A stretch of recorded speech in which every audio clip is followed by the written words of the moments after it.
जिज्ञासु हैं सेठ संजीव तारण गंज वासोदा और आपकी जिज्ञासा है सदगुरु तारण स्वामी जी ने 24 तीर्थंकर भगवान की प्रतिमाओं को अचेतन नमस्कार नहीं करना चाहिए ऐसा कहा है, क्या यह कहीं लिखा है?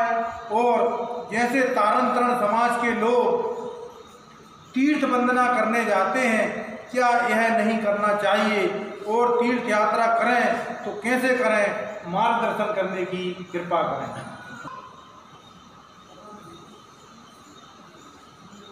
देवत्व का रहता सदा चैतन्य में ही वास है। देवत्व का रहता सदा चैतन्य में ही वास है।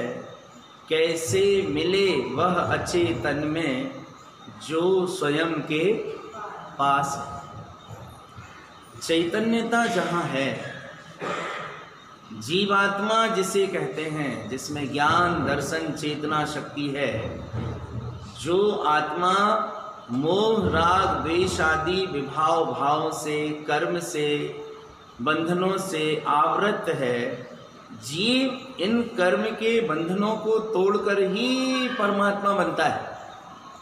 भगवान महावीर स्वामी के उपदेशों में, सिद्धांतों में एक सिद्धांत ये भी उन्होंने बताया है कि जीवात्मा स्वयं ही परमात्मा बनता है, आत्मा ही स्वयं परमात्मा स्वरूप पद को प्राप्त करता है। तो मूल में आत्मा ही परमात्मा होता है और परमात्मा कोई अन्य वस्तु नहीं होती। आपने जो जानना चाहा है, आचार्य तारण स्वामी जी ने अपने ग्रंथों में इस संबंध में कुछ गाथाओं का उल्लेख किया है। जैसे हम आपको 2-3 गाथाओं का तो यहाँ आधार देंगे। जैसे उपदेश शुद्ध सार ग्रंथ की 173 नंबर की गाथा है। देवं देवाधिदेवं देवं वर्ण्यान दंसनम समग्रम चरणम अनंति वीरजम दर्शन मोहंद अदेव देवम च। सच्चे देव तो देवाधिदेव परमात्मा हैं, अरिहंत और सिद्ध भगवान सच्चे देव हैं। देव केवल ज्ञान केवल दर्शन से समग्र होते हैं, वीतरागी सर्वज्ञ हितोपदेशी होते हैं, अनंत चतुष्टय के धनी होते हैं। लेकिन अज्ञानी जी ये जानते हुए भी कि ये देव हैं, अरिहंत और सिद्ध भगवान, इसके अलावा भी अन्य वस्तुओं को भी वो देव मानता है। 174 नंबर की कारिका में लिखा है, देवम अरूप रूपम रूपातीतम च विगत रूपेण ज्ञानमयी ससहावम दर्शन मोहंद रूप देवम च। देव अरूपी स्वरूप वाले होते हैं, रूपवान वस्तु देव नहीं होती। देव अरूपी स्वरूप वाले होते हैं, समस्त रूपों से अतीत होते हैं और अपने स्वरूप को जिन्होंने व्यक्त कर लिया है ऐसे होते हैं। ज्ञानमयी स्वभाव में लीन होते हैं, ज्ञान दर्शनमयी परमात्मा देव होते हैं। किंतु दर्शन मोहंद रूप देवम च, दर्शन मोहंद जीव रूपवान वस्तु को देव मानता है। ऐसे इस ग्रंथ में 173 से 181 नंबर की गाथा तक आगे भी इसी प्रकार का सच्चे देव के बारे में स्वरूप निर्दिष्ट किया है और अज्ञानी जीव किस प्रकार देव की धारणा करके चलता है इसका निरूपण किया है। आप ज्ञान समुच्चय सार की 193 नंबर की गाथा भी देख सकते हैं, जिसमें आचार्य देव ने लिखा है कि उत्पत्ति नत्थि अदेवम कृत कारित मूल लोयस जे देवम भी कहनतेन ते सभ्य मूल दुर्बुद्धि। इस प्रकार 193 और 95 श्रावकाचार ग्रंथ में 60, 61 और 62 नंबर की गाथा है। पंडित पूजा जी ग्रंथ में 24 नंबर की गाथा है। ये सब कहकर आचार्य तारण स्वामी ने किसी की मान्यता का, किसी की परंपरा का, किसी की आमनाय का विरोध नहीं किया है। ये सब कहकर उन्होंने सत्य वस्तु स्वरूप का उद्घाटन किया है, सत्य वस्तु स्वरूप को निर्दिष्ट किया है। अब 2 और 2 4 तो होते ही हैं, ये तो गणित है, सिद्धांत है। तो आचार्य तारण स्वामी जी ने ये सारा विषय वस्तु का निरूपण करके केवल सत्य वस्तु स्वरूप को संसार के सामने रखा कि भगवान महावीर स्वामी से ये दर्शन ही यथार्थ रूप में निरूपित करते आए हैं सारे ज्ञानी भगवंत आचार्य देव, मुनि राम सिंह, आचार्य योगेंद्र देव और भी ऐसे अनेकों ज्ञानी पुरुष हुए हैं जिन्होंने आत्मा को ही परमात्मा कहा है, जबकि अन्य किसी पदार्थ में देवत्व की मान्यता के बारे में उन्होंने ये नहीं कहा कि आत्मा के अलावा कोई अन्य वस्तु देव होती है।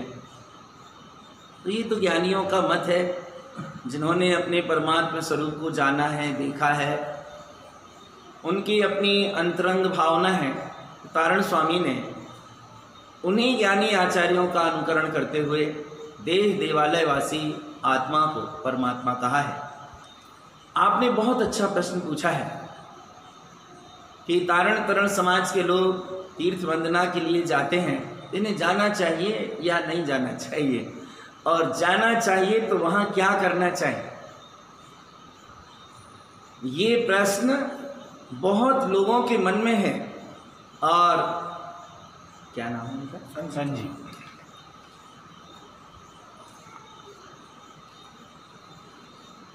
सेठ संजीव जी तारण, आपने ये जिज्ञासा रखकर बहुत अच्छा काम किया है। इससे उन सभी जिज्ञासु आत्माओं की भावनाओं का समाधान होगा, जिज्ञासाओं का समाधान होगा और उनके मन की भ्रांतियों का निराकरण भी होगा, ऐसा हम समझते हैं। तारण समाज के लोग तीर्थ वंदना के लिए जाते हैं, जाना चाहिए, क्योंकि जहां से तिरा जाता है उसे तीर्थ कहते हैं। तो जिन स्थानों से अनेक आत्माओं ने कर्म के बंधनों को तोड़कर संसार से तिरने का मार्ग बनाया, वे स्थान तीर्थ होते हैं। और शिखर जी, गिरनार जी आदि ये तो बहुत ही महिमामय तीर्थ हैं। शिखर जी तो शाश्वत तीर्थ है। ये सारे ही तीर्थंकर समेत शिखर जी से ही मोक्ष जाते हैं। अयोध्या में जन्म लेते हैं, शिखर जी से मोक्ष जाते हैं। अब चूंकि उंडाव सर्पनी काल का कुछ प्रभाव और ये काल चक्र के कारण इस 24 में कुछ तीर्थंकरों के अलग अलग स्थानों पर जन्म हुए और कुछ तीर्थंकर अलग अलग स्थानों से मोक्ष भी गए, किंतु वे सब सिद्ध क्षेत्र हैं जहां से जीवों ने सिद्धि को प्राप्त किया है। ऐसे तीर्थ स्थानों की वंदना करना चाहिए। उन स्थानों पर सिद्ध भगवान का स्मरण करने के लिए जाना चाहिए। वहां बैठकर ये चिंतन करना चाहिए कि मेरे ठीक ऊपर आकाश प्रदेशों की समश्रेणी में लोकाग्र में सिद्ध परमात्मा विराजमान हैं।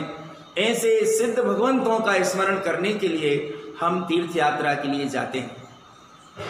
फिर शिखर जी हो, गिरनार जी हो, पावापुरी हो, जहां जहां से भी तीर्थंकरों ने मोक्ष प्राप्त किया है या जिन जीवों ने भी सिद्ध अवस्था को प्राप्त किया है, वे सारे स्थान तीर्थ क्षेत्र हैं।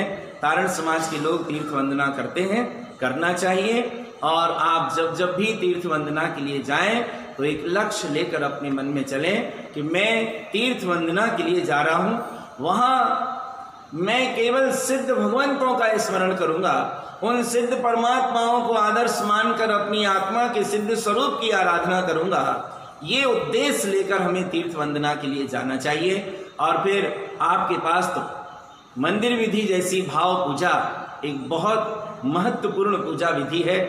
आप कहीं भी बैठकर भाव पूजा का स्मरण कर उन सारे 24 तीर्थंकर भगवंतों का स्मरण करें, विदेश क्षेत्र के 20 तीर्थंकर भगवंतों का स्मरण करें, सच्चे देव गुरु शास्त्र धर्म का स्मरण करें। किसी भी स्थान पर बैठे आप मंदिर विधि के माध्यम से भाव पूजा स्मरण करें, सिद्ध भगवंतों का आराधन करें। और उन्हें आदर्श मानकर अपनी आत्मा के सिद्ध स्वरूप की आराधना करें। बस यही उद्देश्य होता है तीर्थ क्षेत्रों पर जाने का।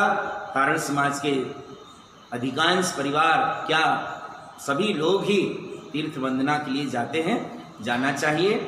तारण स्वामी से संबंधित हमारे यहाँ 4 तीर्थ क्षेत्र हैं। उनका जन्म स्थल है पुष्पावती बिलहरी कटनी के निकट, दीक्षा और तपोभूमि है सेमरखेड़ी जी सिरौंज के निकट, बिहार भूमि है जहाँ से उन्होंने धर्म प्रचार का केंद्र बनाया था दमोह जिले में स्टेशन पथरिया के निकट, और समाधि स्थली है निसई जी मल्हारगढ़ जिला अशोकनगर में मुंगावली के निकट। तारण समाज ने शिखरजी में भी एक विशाल तारण भवन का निर्माण किया है। अखिल भारतीय समाज के लोग शिखरजी जाते हैं और तीर्थ क्षेत्रों पर जाने का हमारा उद्देश्य सिद्ध भगवंतों की आराधना, उनकी वंदना और धर्म की महिमा को जगाना, प्रभावना करना, ये एकमात्र उद्देश्य होता है। इसके अलावा अन्य कोई उद्देश्य लेकर अगर हम जा रहे हैं तो वो चीज़ फिर अपने लिए उचित नहीं है। इसलिए जो सिद्धांत है धर्म का, अध्यात्म का, आमनाय का, उसके मूल में ध्यान में रखते हुए तीर्थ वंदना करें और सिद्ध भगवंतों का आराधन करें, अपने जीवन को कल्याण में बनाएं, आनंद में बनाएं। यही अभिप्राय। बोलो श्री गुरु महाराज।